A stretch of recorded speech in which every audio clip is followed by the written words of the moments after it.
Buen día, mis queridos hermanos y amigos que nos escuchan todos los lunes.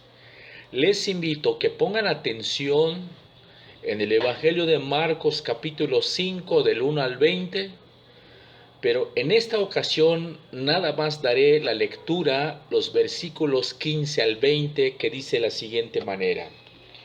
Vienen a Jesús y ven al que había sido atormentado del demonio y que había tenido la legión sentado, vestido en su juicio cabal, y tuvieron miedo.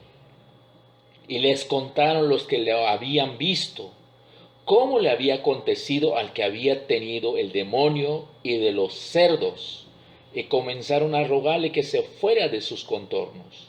Al entrar él en la barca, el que había estado endemoniado le rogaba que le dejase estar con él. Mas Jesús no se le permitió, sino que le dijo: vete a tu casa, a los tuyos, y cuéntales cuán grandes cosas el Señor ha hecho contigo y cómo ha tenido misericordia de ti. Y se fue y comenzó a publicar en Decápolis cuán grandes cosas había hecho Jesús con él, y todos se maravillaban. La meditación anterior vimos cómo el Señor Jesús mostró su poder salvando a sus discípulos de las fuerzas físicas de la naturaleza. Pero estas fuerzas físicas no son los únicos poderes del universo potencialmente adverso e incontrolable para el hombre. También hay poderes espirituales que buscan la destrucción del hombre. La meditación de hoy es de un hombre indomable que estaba poseído por una legión de demonios. El evangelista nos dice que la región donde llegaron Jesús y sus discípulos era de los Gadarenos. Gadara era una de las ciudades que formaban Decápolis, literalmente 10 ciudades. Cuando los discípulos iban cruzando el mar de Galilea, habían estado cargadas de fuertes emociones. Recordemos el temor de los discípulos ante la tempestad y luego ante el Señor cuando calmó el viento y el mar. Pero las emociones no habían terminado. Cuando llegaron a la orilla, seguramente ya muy noche, vino corriendo hacia ellos desde las tumbas un hombre endemoniado, desnudo, herido y gritando. La escena que el evangelista Marcos nos describe es aterrador.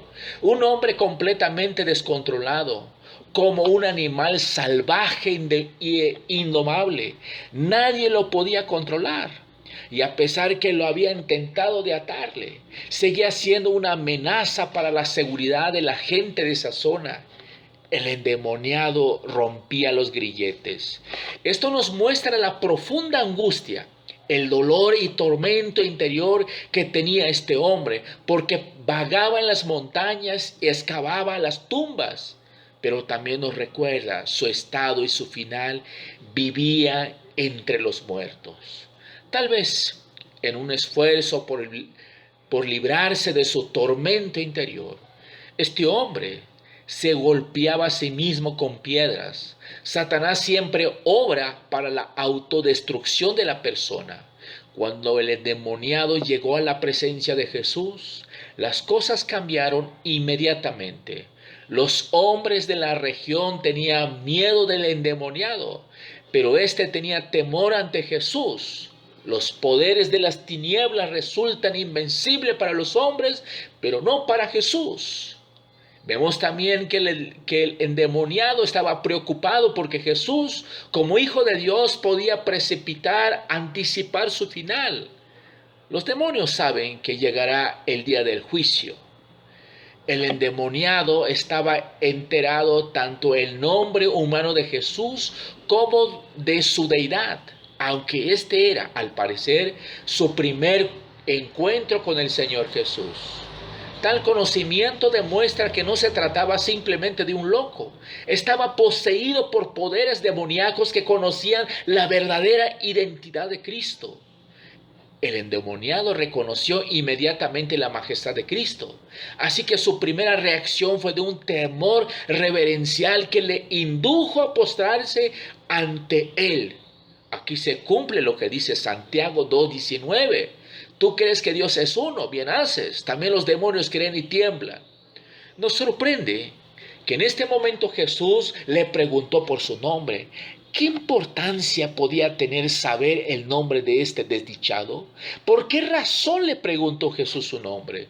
Su respuesta nos da la clave. No contestó dando el nombre que sus padres le habían puesto en el momento de su nacimiento, sino uno que describía su estado espiritual actual. Legión me llamo. Tal vez quería poner en evidencia ante sus discípulos que no se enfrentaba ante un solo demonio, sino ante muchísimos.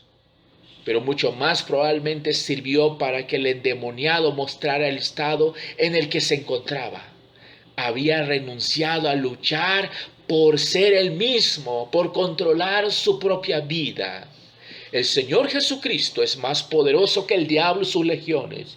Ni una legión de demonios podía hacer frente a su voz de mando.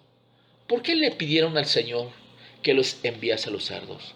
Tampoco esto lo sabemos con seguridad, pero tal vez sea porque los demonios necesitaban cuerpo por medio del cual poder operar. Aunque aparte de este versículo, no leemos en la Biblia de demonios habitando en animales. Una vez que los demonios salieron del hombre, el cambio fue radical. Ahora estaba con Jesús sentado, vestido en su juicio cabal. Nadie había soñado con conseguir algo parecido de este hombre.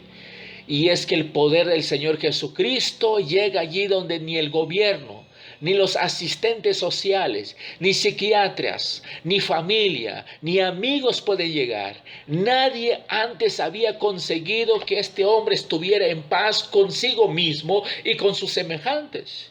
Cristo lo había liberado de los espíritus inmundos, había restaurado su libertad y dignidad. Ya no era el loco que andaba desnudo, gritando noche y día por los sepulcros, hiriéndose con las piedras. Era un hombre nuevo, y eso gracias a Cristo. Es curioso que la reacción que todo esto provocó en los habitantes de Gadara fue de temor.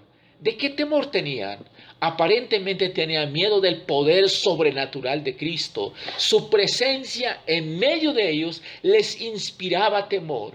Así que decidieron que lo mejor era que Cristo se fuera de allí. Es incomprensible. Pero cuando el Señor Jesús ya se iba en la barca con sus discípulos, el que había estado endemoniado le rogaba que le dejase estar con él. La petición era evidencia de la nueva vida que ahora tenía. Quien ha sido salvado por el Señor Jesús deseaba estar con él. Sin embargo, el Señor no se lo permitió, sino que le dijo que se fuera a su casa, a los suyos. Cuando comenzamos esta historia, nos encontramos al endemoniado viviendo solo en los sepulcros. Así que con esta orden, lo que Cristo deseaba era restaurar a este hombre social y familiarmente. El hogar debe ser el primer lugar donde el creyente debe dar evidencia de su nueva vida en Cristo Jesús.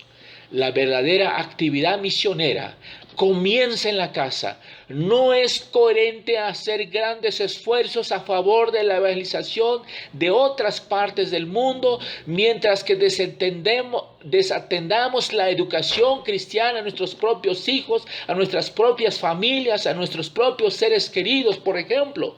Además, el Señor le dio una misión.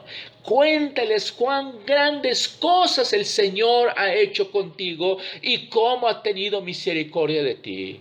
Su misión consistía en testificar de las grandes cosas que Jesús había hecho con él, precisamente en la región donde no había querido admitir la obra personal del Salvador.